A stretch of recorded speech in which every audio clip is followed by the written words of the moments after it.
എല്ലാ കൂട്ടുകാർക്കും പുതിയൊരു വീഡിയോയിലേക്ക് സ്വാഗതം. എൻ്റെ കുക്കിങ്ങും ദിനചര്യകൾക്കുമൊപ്പം നിങ്ങൾക്ക് ഉപകാരപ്പെടുന്ന ചില അറിവുകൾ പങ്കുവെക്കാനാണ് ഈ വീഡിയോ. പറയുന്ന കാര്യങ്ങൾ മാത്രം ശ്രദ്ധിക്കുക. വിഷ്വൽസ് ശ്രദ്ധിക്കേണ്ടതില്ല. എഡ്യൂക്കേഷണൽ പർപ്പസ് മാത്രം ഉദ്ദേശിച്ചുള്ള ഈ വീഡിയോ കല്യാണം കഴിച്ചവർ മാത്രം കാണാൻ ശ്രമിക്കുക. വീഡിയോ ഉപകാരപ്രദമാണ്, മറ്റുള്ളവരും അറിയേണ്ടതാണ് എന്ന് തോന്നുന്നുവെങ്കിൽ ഷെയർ ചെയ്ത് സപ്പോർട്ട് ചെയ്യാൻ മടിക്കരുത്. അപ്പോൾ നമുക്ക് വീഡിയോയിലേക്ക് കടക്കാം. നിങ്ങൾക്ക് ലൈംഗിക ബന്ധത്തിൽ ഇതുവരെ രതിമൂർച്ച ഉണ്ടായിട്ടില്ലേ? എങ്കിൽ ഇനി പറയുന്ന കാര്യങ്ങൾ നിങ്ങൾ ഒരിക്കലും തള്ളിക്കളയരുത്. ഇതേക്കുറിച്ചാണ് ഈ വീഡിയോ എന്ന് നിങ്ങൾക്ക് ഷെയർ ചെയ്യുന്നത്. ലൈംഗിക ബന്ധത്തിലെ സുഖത്തിന്റെ പാരമ്യതയെയാണ് രതിമൂർച്ച എന്ന് വിളിക്കുക. ഇത് എല്ലാവർക്കും എല്ലാ തവണയും ഉണ്ടാകണമെന്നില്ല. ലൈംഗിക ബന്ധം ആസ്വാദകരമാക്കാൻ രതിമൂർച്ച ഉണ്ടാകണമെന്നും നിർബന്ധവുമില്ല. രതിമൂർച്ചയിലേക്ക് വരാതെ തന്നെ ലൈംഗിക ബന്ധത്തിൽ ഏർപ്പെടുന്നവരുമുണ്ട്. എന്നാൽ തുടർച്ചയായി രതിമൂർച്ച അനുഭവിക്കാൻ കഴിയാതിരിക്കുന്നത് ചില പ്രശ്നങ്ങളിലേക്ക് വിരൽ ചൂണ്ടുന്നുണ്ട്. ഇതൊരുപക്ഷെ അനോർഗാസ്മിയ എന്നൊരവസ്ഥ മൂലം ഉണ്ടാകാറുണ്ട്.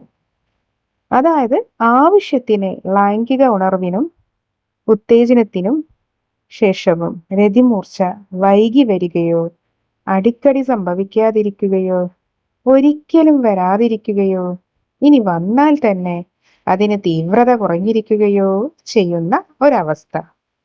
ഇതിനെയാണ് അനോർഗാസ്മിയ എന്ന് വിളിക്കുന്നത്. പൊതുവെ സ്ത്രീകളിൽ കാണുന്ന ഒരു ലൈംഗിക പ്രശ്നമാണിത്.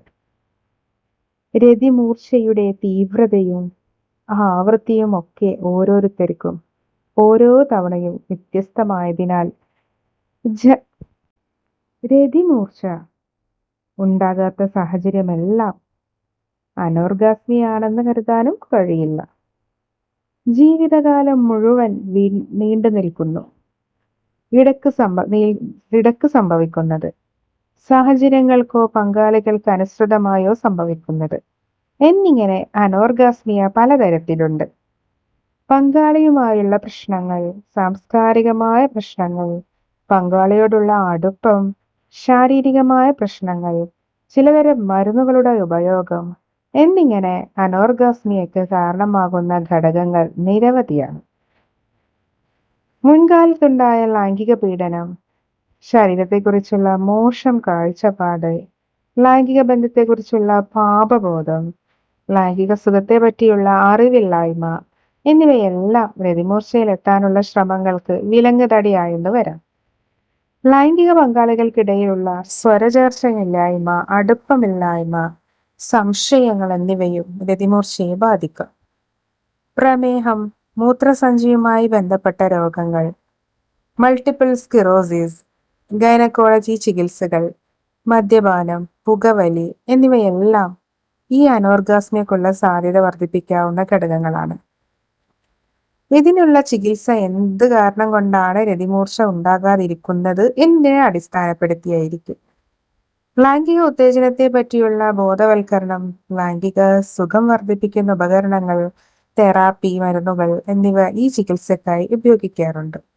അപ്പോൾ മറ്റൊരു വീഡിയോയുമായി കാണാം. അതുവരേക്കും ബൈ.